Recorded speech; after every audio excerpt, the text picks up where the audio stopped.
GorillaTag ghosts. Are they real? I really don't know, but I do know one thing.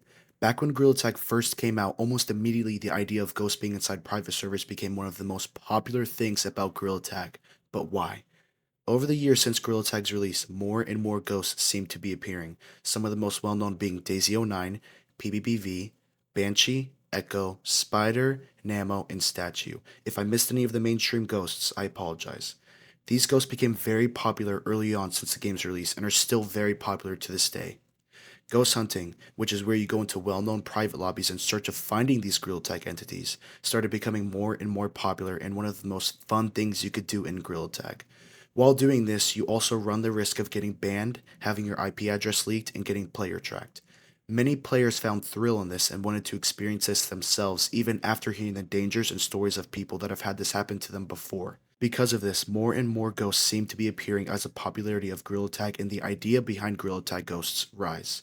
Many people themselves have come up with fan-made ghosts and in return have made well-known and popular ghosts themselves because of the popularity behind them. But there is one thing I do know, and that's the use of mods. Majority of the ghosts you see nowadays are people using mods to scare little kids.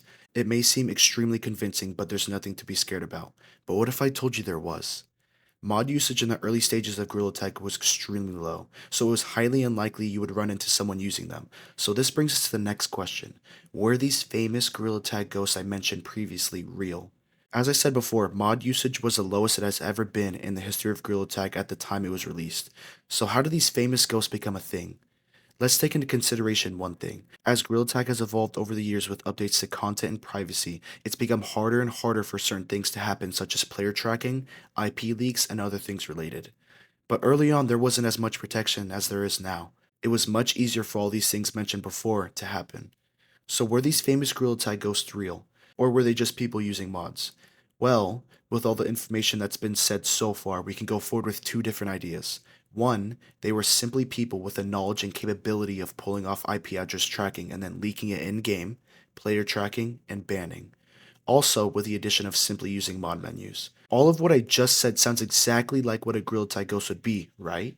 But what if I also told you they were coded into the game by someone such as a hacker? Someone with the knowledge and capability of creating an artificial GorillaTag player and then putting it into the game. Now, this has been brought up by many people throughout GorillaTag's history, but there really is no proof.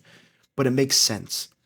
Early on, GorillaTag's privacy and security wasn't nearly as good as it is now, so could these famous GorillaTag ghosts be real? Well, yes and no. Just as I mentioned before, there's two possibilities. Those being either a player with capabilities to pull IPs, use mods, ban, and player track, or an artificially coded GorillaTag player that was put into the game by a hacker.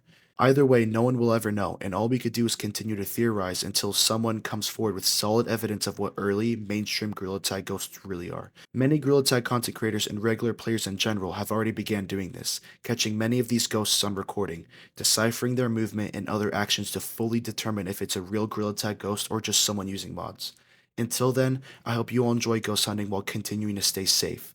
If you ever feel like you're about to get banned, or anything related, my best advice would be to leave the lobby immediately. If you guys have any extra info, please leave it down in the comments below as we continue to learn more and more about what's really going on. To leave it off, here's some clips of possible GorillaTag ghosts I've captured on recording, and I'll leave it to you guys to decide if any of them are modders or a real GorillaTag ghost. What the heck is that? What the hell? Oh! What? No, I saw that. No. Wait, how do I join the Discord? Guys, right there. How do I join the Discord? What? Nice. Yeah, that's mine. Dude, guys, stay together, stay together. What? Oh, he's right here. Actually scared with your contract. What? Dude! That is so weird. Hey, what is that too? And there's a ghost. He's so... What? Nah, I'm not. Nah, you're not even a ghost. So you said I just made it work. I just made it. Oh! What? Just come after me. Oh, he's right there. No. Oh. We should stop.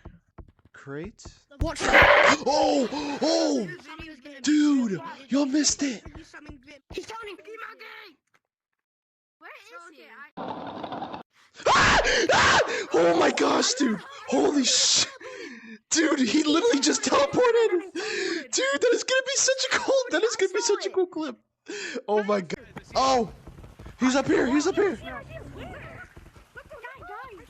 He's gone! He teleported! He's gone!